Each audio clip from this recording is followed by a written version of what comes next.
You know, the trouble with selling sometimes is that the salesperson just really appeals to those emotions, in particular the pain points.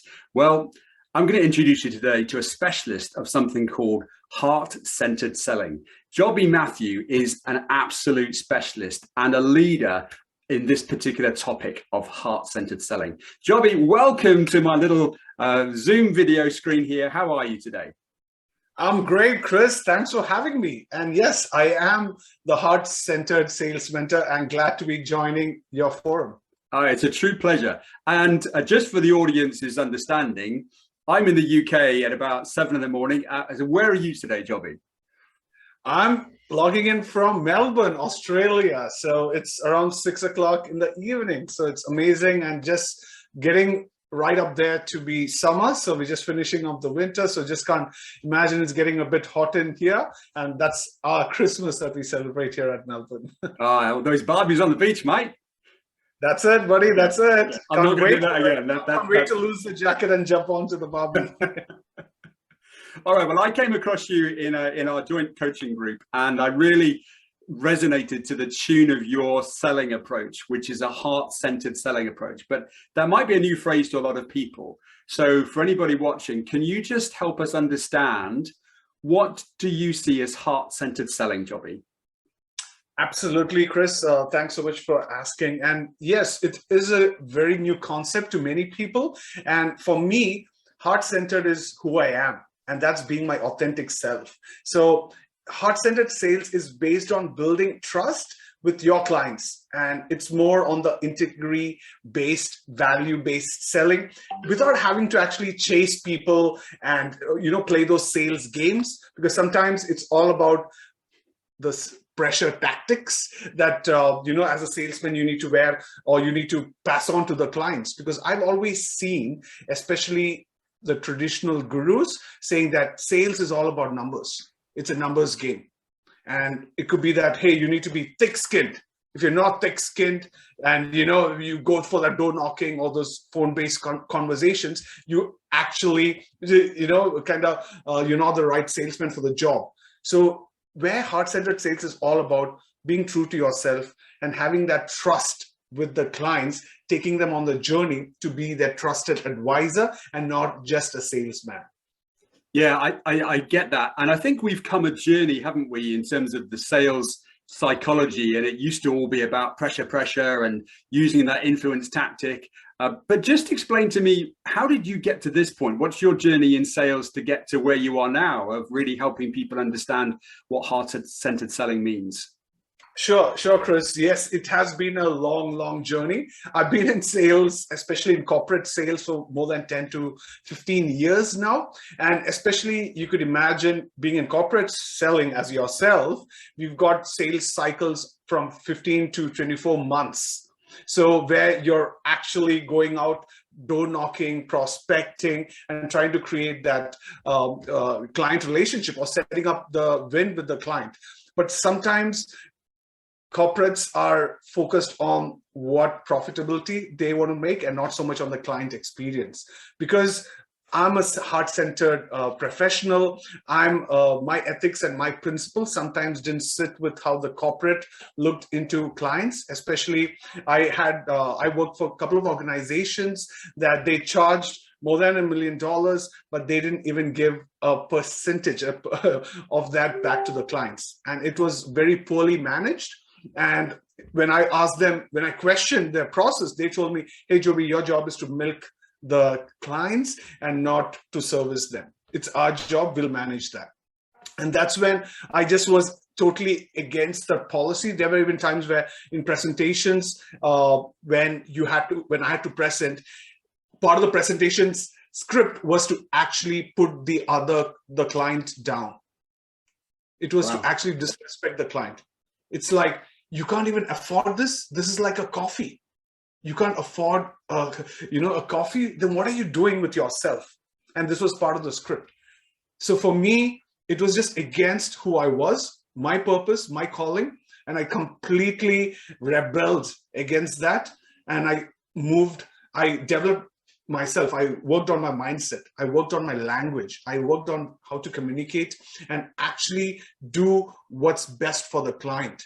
And now I'm working with a non-for-profit organization where I'm actually not only giving back to the community, I'm actually making a difference for the client. And that is all about being and adding value to the client, because especially where I sit is it's about diffusing the pressure. How can you diffuse the pressure? And so my question could be even asking the client, where do you think we need to go from here? And just being that authentic actually creates trust with the client. And then the client tells the truth, and then the truth will set you free. So my goal has always been getting to the truth. And it could be as simple as, would it be okay if you could tell me what are the problems that you're facing? And then you try to be a trusted advisor and be a problem solver. And that has been my focus, is to actually go against the norm of traditional gurus, go against the norm of, hey, you need to be someone else and you can't be yourself. And I'm challenging that, saying, no, you should be yourself. Yeah. You can be yourself, and you need to be yourself to actually be that trusted advisor, so that you build rapport with the client, because you need to ensure that you're matching and mirroring with the client. So for me, that was a big learning. Because I'm a high energy person, I come into the meeting room and I say, hey, let's do it. Let's get the sign on the deal. And sometimes the clients are laid back. So building rapport is about matching and mirroring the client. And then it is also about understanding the problem.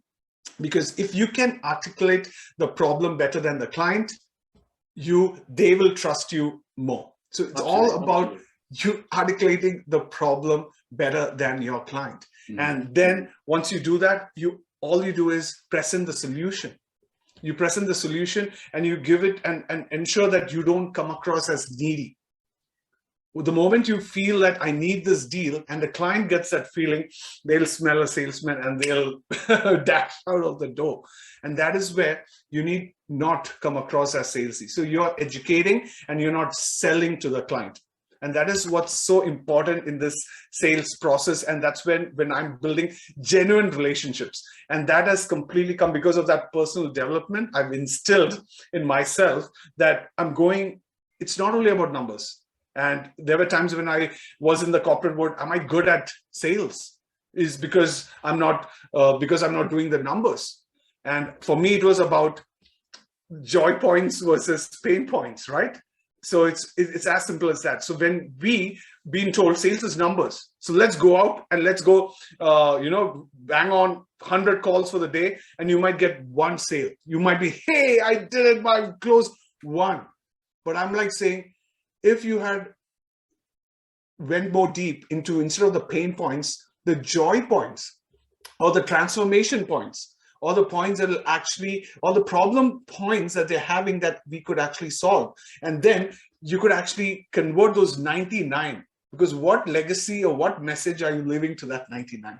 Mm-hmm. So it's all about ensuring that you leave your mark, your legacy, your authority with the client. And if you don't need to chase them, they will be chasing you. And that's what's happening. So now I'm getting referrals, I'm getting higher customer retention rates, because sometimes my retention was, yes, I might get the deal through all my pressure tactics, but then they cancel. And then, so I focused on my customer retention and clients for life. So it's not a short-term strategy, but it's a long-term strategy. And that forms, you could say, the foundation of heart-centered sales process.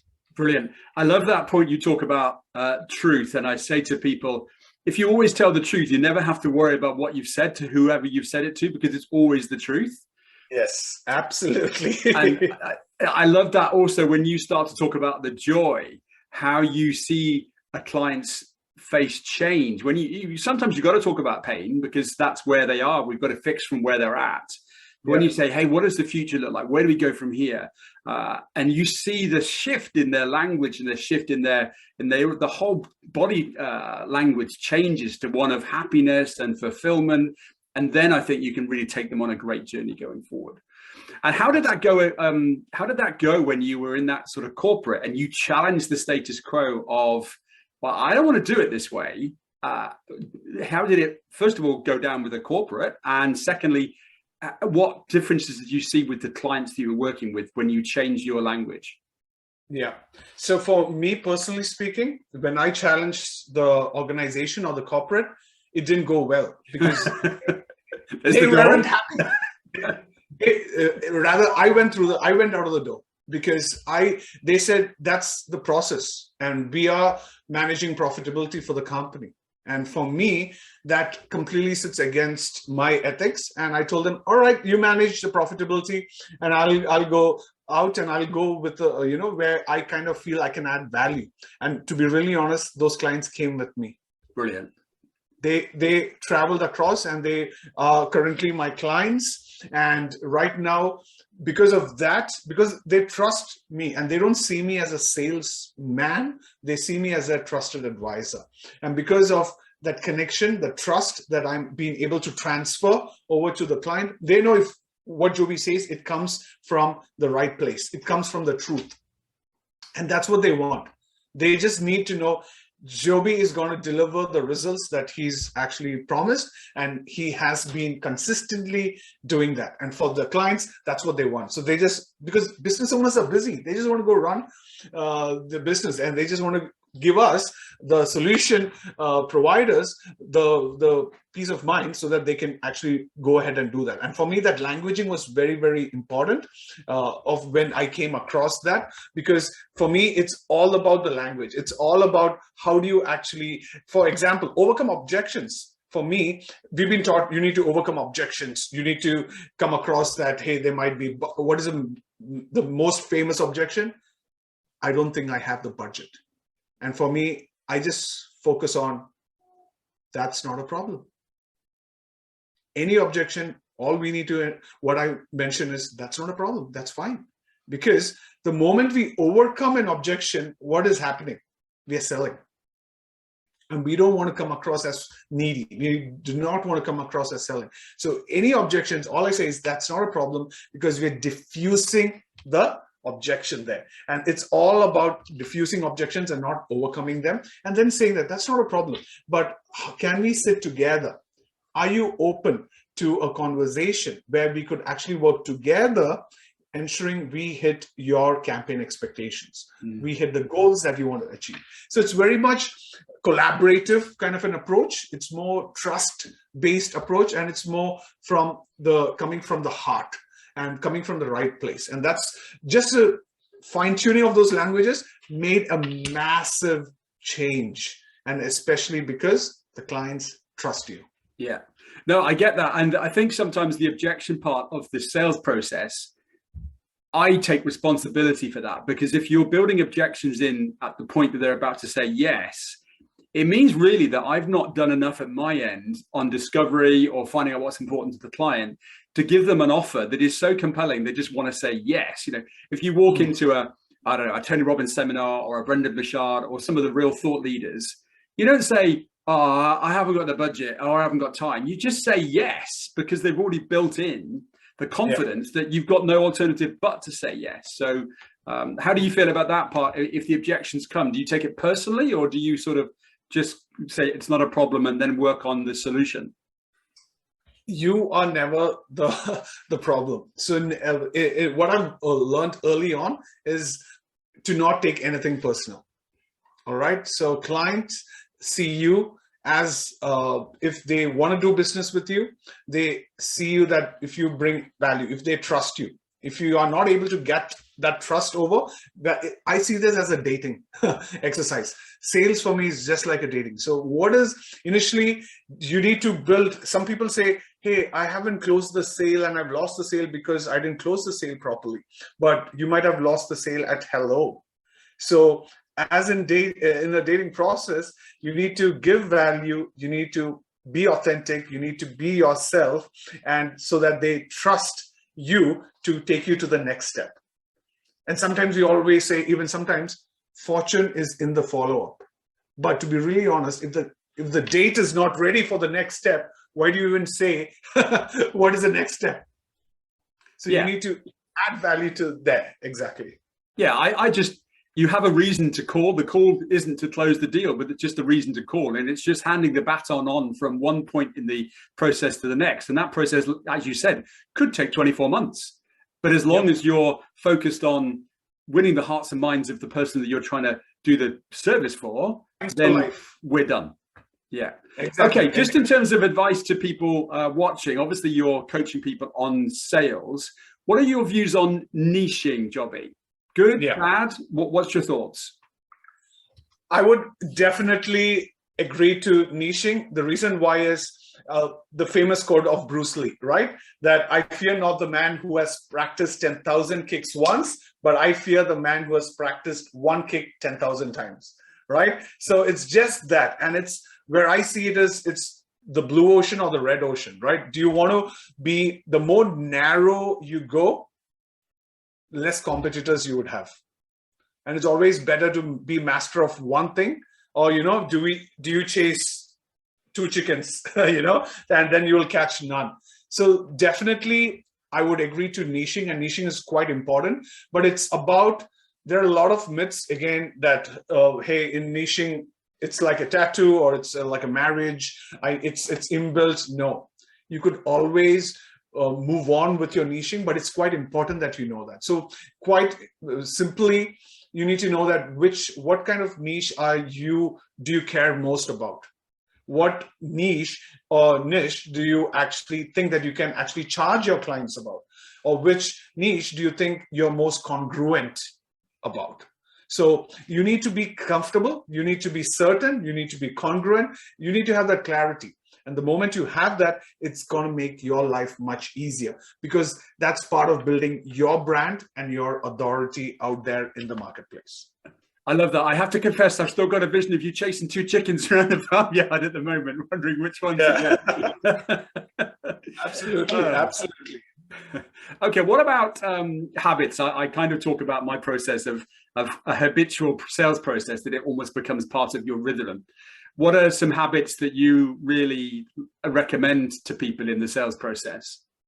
Yeah, so I think the biggest habit I would recommend, and as a sales professional and a sales rep. So sales professionals, they do consistent prospecting, whereas sales reps, they do inconsistent prospecting. So that I feel being a proactive in prospecting rather than reactive prospecting, because see, to be really honest, it all boils down to just practice, right? Lack of practice. It could be laziness, it could be poor time management, and not having that proactive approach to prospecting. So I would say if you don't have anyone in your pipeline, that equals to poor productivity, that equals to empty wallet, and that equals to no money in the bank account, right? So, and if you ask any sales reps, what do you think is the hardest part of your job? What do you think the first answer is going to be? Definitely prospecting. So I always think about networking on purpose, and especially we are all online. It's a virtual world. So LinkedIn plays an important role in prospecting. So if you're not prospecting every day, you're not doing your job. And that's where, if you want to build a pipeline, you need to ensure that you're prospecting. And I make it a habit. One of my habits as a sales manager is to prospect 20 clients a day, either networking on purpose, or I ensure I attend at least one virtual networking event at the moment. But now Melbourne is opening up, and I am looking forward to attending my first in a few days' time. And it's all about collecting those business cards, adding them on LinkedIn, and then taking them through your pipeline if they are the right fit for your business. Okay, so consistent persistence is your habit sort of to take away on, and particularly on prospecting. Never ever lose the opportunity to keep pushing the flywheel forward. Okay, exactly. And what are your favorite tactics at the moment in terms of how to sell authentically from a heart-centered place? Is it networking? Is it referral? Is it telephone? What's your methodology of choice at the moment? At the moment, it's been LinkedIn, to be really honest, due to our virtual world, and it's just been amazing. And LinkedIn has been the best tool ever, because you don't need to door knock, you don't need to cold call. If you need, let's say you want to reach out to target marketing manager, put it on LinkedIn, get them and put in a personalized message. It could be that they could have posted something about, let's say, working from home, family life, and please ensure you engage with them authentically.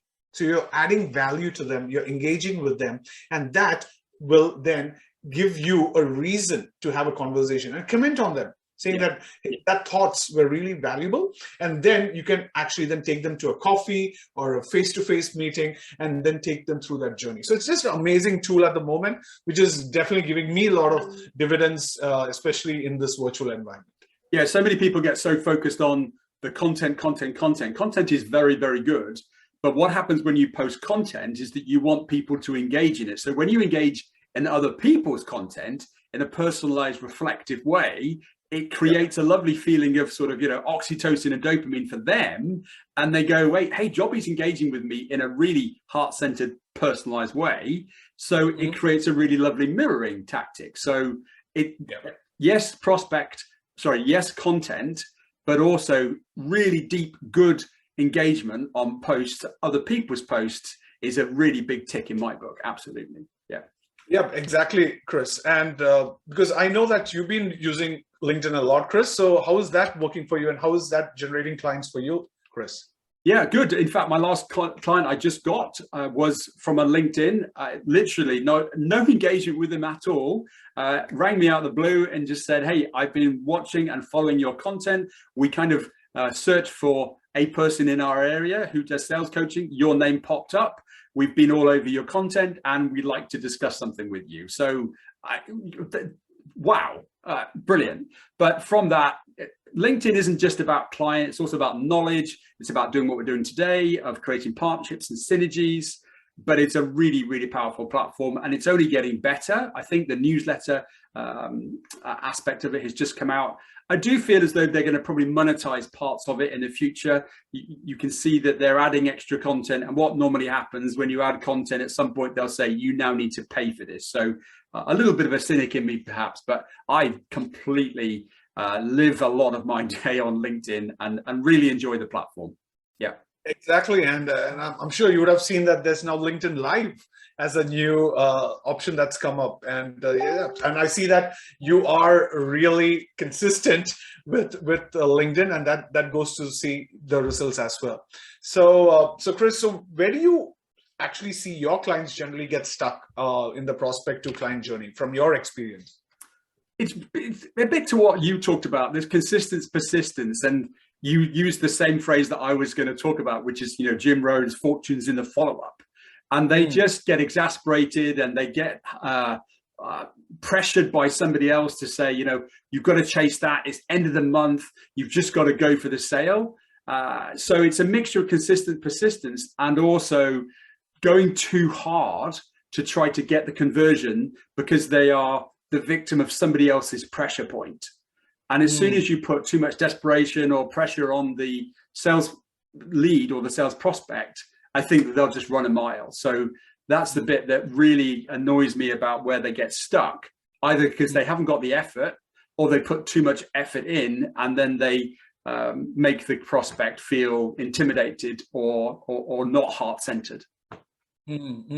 Amazing. And that's exactly what the challenge is at the moment, right? Because we are trying to diffuse the pressure, and the traditional, it has been infusing pressure and put pressure. And sometimes that's what I always feel. If you don't need to chase the clients will chase you. And especially if you leave that much, because I've been always told, I don't know which movie was that. I think it was a Will Smith movie, that 90%, if you want to kiss, you do 90% and you wait for the client to come that 10%. All right. So it's that you wait and then they move and they take action. And that's amazing when you see that happen. And that's exactly you could say the harmony between the sales professional and the client. So thanks for sharing. Yeah. And in corporate, sometimes it's so much focus on the numbers, and they'll compare you and my stats. Jobby's done 100 dials, Chris has done 50, but they don't correlate that with results associated with number of wins. So it could be that I've got 50, but my 25 are more qualitative than your 75, and therefore there must be something Chris is doing that is better than what Jobby's doing. Not suggesting I would ever do that. And it's not being competitively comparable. It's actually saying, where's the good things that are happening within the team, and then how can we proliferate that across more people so that as a whole team, everybody achieves more. Yeah, absolutely. And that is where even the sales culture, and you being a sales coach, you definitely understand that even to have a good, thriving sales culture is very, very important. And once you get into that friendly competitiveness space, everybody's got your back, and the whole team's got your back. And then it's all about what's best for the client, what's best for the business, and what's best for yourself. So when you go through that 3 filters, it's just amazing that you get that full throttle and support from the team to achieve the best for you and the client. So that's amazing. Okay, I'm going to share your contact details in a minute, because I'm sure people are going to want to come and find you on Facebook and LinkedIn. But what are three words for you, Jobby, that you really live by, or you would advocate that other people would live by on a daily basis to be true to themselves? That's actually in my, if you actually look at my LinkedIn, it'll be the 3 words is purpose, know your purpose, live with passion, so that you can make it a profitable venture or a business for yourself and the world around you. So it's always the 3 P's: purpose, passion, and profit. I love that. I love that. And particularly the fact that profit comes at the end of that, because you have to have purpose and passion before you can then achieve profit. Gold. Very good. All right, here are Jobby's details so that you can go and find him and connect with him. And otherwise, Jobby, I'm going to say to you here and now, it's been a true pleasure. I love your heart-centered approach. I fully support it. I'm sure that you are creating a little ripple here that's going to become infectious, and across the world, we're going to be more heart-centered salespeople and less pressure. Those are Jobby's details. jobbymatthew@gmail.com for those people on the podcast. His mobile number, I'll let you find that on his LinkedIn profile. If you go to LinkedIn, Jobby Matthew with 2 B's and 1 T in Matthew, that's how to find him. Ladies and gentlemen, I'd love you to put your hands together, if you could, in a virtual way for Jobby Matthew. He's come with a proper heart-centered approach today. Any closing words today, Jobby, for your audience that I'm sure is growing by the day? Yes, always go out there and be the best version of yourself, be limitless, and always remember that you are the best version of yourself, and go make and write that story that you have. I love that. This is Chris. Remember, find, convert, keep clients like a habit. Have a great rest of the day wherever you are in the world. Be safe and be heart-centered.